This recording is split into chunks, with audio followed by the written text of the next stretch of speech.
अस्सलाम वालेकुम dear students, my name is Zafran Sajid और आज के इस वीडियो लेक्चर में मैं आप सबको वेलकम करता हूं। Today we are going to discuss exact equations और एग्जैक्ट डिफरेंशियल इक्वेशंस। हमारे पास एक क्वेश्चन भी है स्टूडेंट जिसको हमने सॉल्व करना है। सबसे पहले तो हम एग्जैक्ट इक्वेशंस को अंडरस्टैंड करते हैं। अगर आपके पास कोई भी फर्स्ट ऑर्डर की डिफरेंशियल इक्वेशन कुछ इस फॉर्म में लिखी हो, M of x Y D X plus N of x Y D Y equal to zero, तो इस इक्वेशन को हम एग्जैक्ट इक्वेशन या फिर एग्जैक्ट डिफरेंशियल इक्वेशन कहेंगे अगर ये जो लेफ्ट हैंड साइड पे एक्सप्रेशन लिखा हुआ है, अगर ये एक एग्जैक्ट डिफरेंशियल हो। और इसके एग्जैक्ट डिफरेंशियल होने के लिए क्या कंडीशन है, क्या क्राइटेरिया है कि partial M over partial Y must be equal to partial N over partial X. अगर ये क्राइटेरिया मीट करता है तो इट मीन्स दैट कि ये जो लेफ्ट हैंड साइड है ये एक एग्जैक्ट डिफरेंशियल है। और अगर ये एक एग्जैक्ट डिफरेंशियल है तो फिर आप इस पूरी इक्वेशन को एग्जैक्ट डिफरेंशियल इक्वेशन कह सकते हैं। ओके, अच्छा, सबसे पहले तो हमने ये वेरीफाई करना है स्टूडेंट कि आपके पास ये जो क्वेश्चन गिवन है, आ, आपने यहाँ पे इसको सॉल्व करना है, मतलब इसका सोल्यूशन फाइंड करना है। लेकिन सोल्यूशन फाइंड करने से पहले हमें ये वेरीफाई करना है कि आया ये जो इक्वेशन गिवन है जो कि इम्प्लिसिट फॉर्म में लिखी हुई है, और अगर आप इसको D Y by D X is equal to something form में लिखना चाहते हैं तो वो भी आप लिख सकते हैं। लेकिन आपको जो गिवन फर्स्ट ऑर्डर की डिफरेंशियल इक्वेशन है वो इसी फॉर्म में लिखनी है।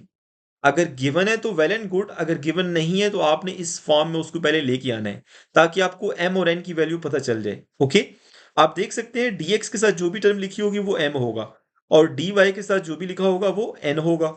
यहां पे देखें जरा, फॉर्चुनेटली हमारे पास ये जो एक डिफरेंशियल इक्वेशन गिवन है ये पहले ही इसी फॉर्म में लिखी है। ओके, तो मैं इन दोनों को कंपेयर करता हूं, मतलब इस गिवन को इस स्टैंडर्ड के साथ कंपेयर करता हूं, तो मुझे जो m की वैल्यू मिलेगी student, m of xy will be equal to 2xy।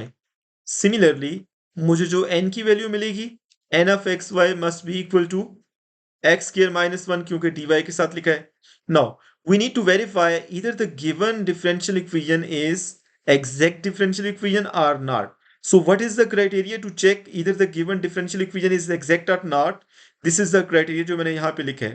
तो आपने सबसे पहले पार्शियल m और पार्शियल y फाइंड करना है। ये m वाली जो टर्म है इसका with respect to y derivative लें तो 2x as a constant behave करेगा, 2x आ गया। सिमिलरली n का विद रिस्पेक्ट टू y आपने डेरिवेटिव लेना है क्योंकि इस क्राइटेरिया के अंदर आपको ये नजर आ रहा है partial n over partial x। So partial n over partial x मैंने फाइंड किया, मतलब इस एक्सप्रेशन का विद रिस्पेक्ट टू आपने x डेरिवेटिव लेना है तो ये 2x आ जाएगा और -1 का डेरिवेटिव 0 हो जाएगा। ओके, और आप यहाँ पे देख सकते हैं कि आपके पास ये जो partial m over partial y है this is equal to 2x and this 2x is equal to partial n over partial x, मतलब ये दोनों इक्वल हैं। और अगर ये दोनों इक्वल हैं तो फिर हम कह सकते हैं कि ये जो लेफ्ट हैंड साइड है ये एक एग्जैक्ट डिफरेंशियल है। और अगर ये एग्जैक्ट डिफरेंशियल है तो फिर इस पूरी इक्वेशन को मैं कह सकता हूं कि ये एक एग्जैक्ट इक्वेशन है या फिर एग्जैक्ट डिफरेंशियल इक्वेशन है। आई होप सो कि आपको यहां तक अंडरस्टैंडिंग हो गया स्टूडेंट। नाउ अब हमने क्या करना है, अब हमने इसका सोल्यूशन फाइंड करना है। अगर तो ये एग्जैक्ट डिफरेंशियल इक्वेशन है तो फिर हमें क्या पता चलता है, एस वन, इसको मैं वन कह देता हूं, एज वन इज एग्जैक्ट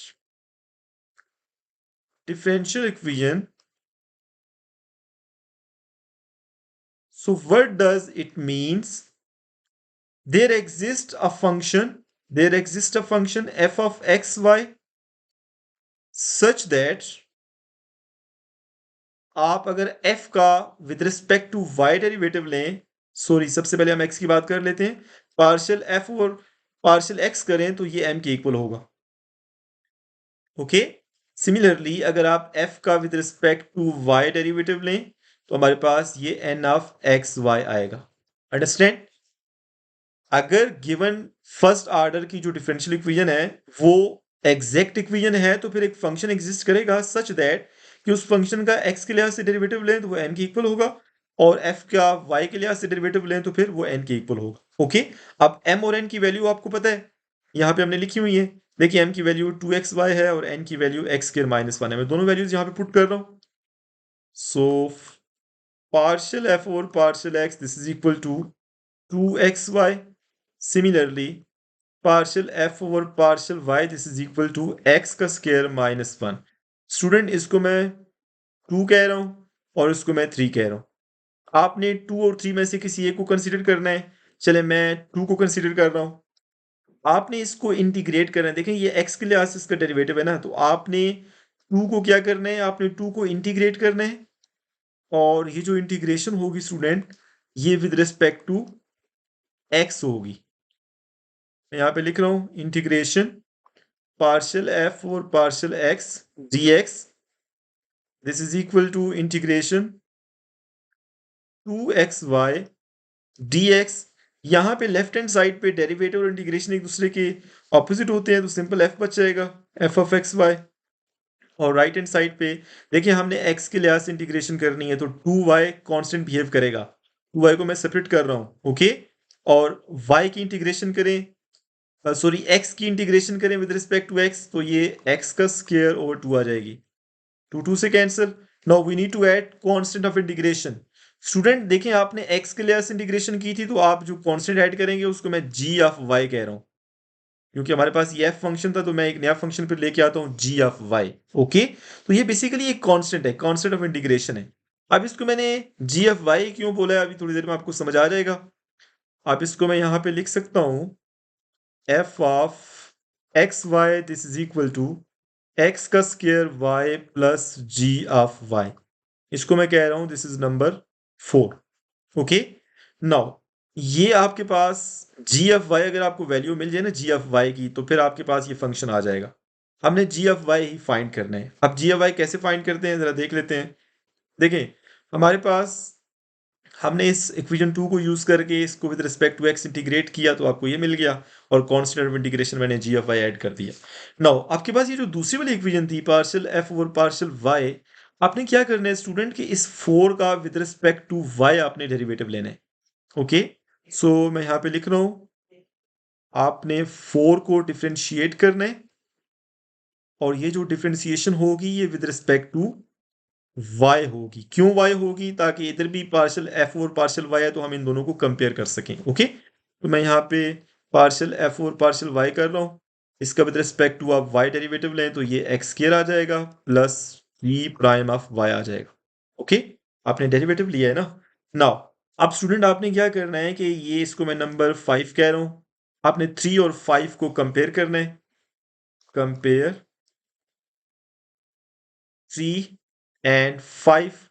अब लेफ्ट साइड अगर आप देखें तो यहाँ पे देख सकते हैं आप, लेफ्ट साइड पार्शियल एफ और पार्शियल वाई ये दोनों इक्वल हैं, तो राइट साइड को भी इक्वल कर सकते हैं। तो यहाँ से मैं इक्वल कर लेता हूँ एक्स का square plus ji prime of y this is equal to x का square minus one. Understand. Now अब स्टूडेंट यहाँ से आपने जी प्राइम ऑफ वाई की वैल्यू फाइंड करनी है, ओके। तो ये एक्स स्क्वायर जब राइट साइड पे जाएगा तो x square minus x square cut जाएगा, तो सिंपल माइनस वन बच जाएगा, ओके। नाउ आपने देखिए मैंने आपको बोला था ना कि आपने यहाँ पे जी एफ वाई की वैल्यू फाइंड करनी है। आपको जी प्राइम ऑफ वाई तो मिल गया है, लेकिन आपने जी एफ वाई फाइंड करना है। दोनों साइड पे आप इसको इंटीग्रेट कर लें। जो इंटीग्रेशन करनी है, चले मैं नेक्स्ट स्टेप में लिख लेता हूँ। जो आपने इंटीग्रेशन करनी है स्टूडेंट, वो विद रिस्पेक्ट टू वाई करनी है, ओके। इंटीग्रेट, इसको मैं नंबर सिक्स कह रहा हूँ, six with respect to Y. क्योंकि ये जो डेरिवेटिव था ये विद रिस्पेक्ट टू वाई था ना, तो इंटीग्रेशन भी विद रिस्पेक्ट टू वाई होनी चाहिए, ताकि एक दूसरे को कैंसिल कर दें, okay. So integration G prime of Y D Y this is equal to integration minus one and D Y. So on left hand side आपको सिंपल जी एफ वाई मिल जाएगा, और राइट हैंड साइड में minus Y मिल जाएगा। यहां पर मैं कॉन्स्टेंट ऑफ इंटीग्रेशन ऐड नहीं कर रहा, ओके। आपको थोड़ी देर में पता चल जाएगा मैंने क्यों ऐड नहीं किया। अब इसको मैं नंबर सेवन कह रहा हूं, इस नंबर सेवन को आपने नंबर फोर में पुट करना है। सो पुट इन फोर, मैं फोर में पुट करता हूं।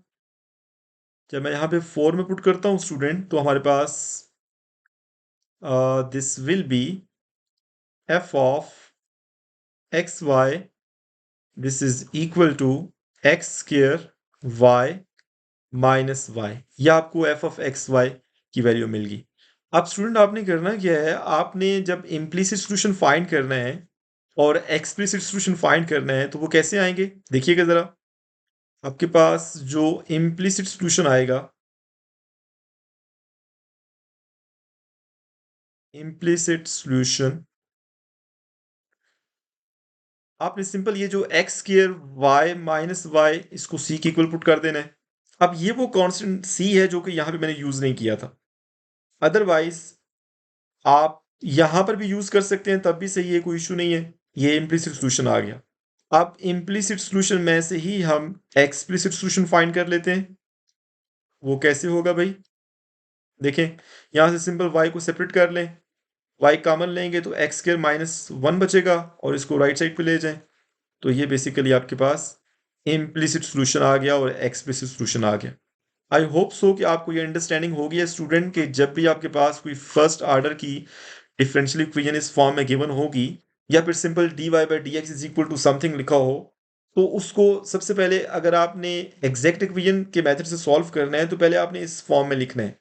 फिर आपने चेक करना है कि आया ये एग्जैक्ट इक्वेशन है कि नहीं, तो ये एग्जैक्ट इक्वेशन होने के लिए क्राइटेरिया मैंने यहाँ पे मेंशन कर दी है।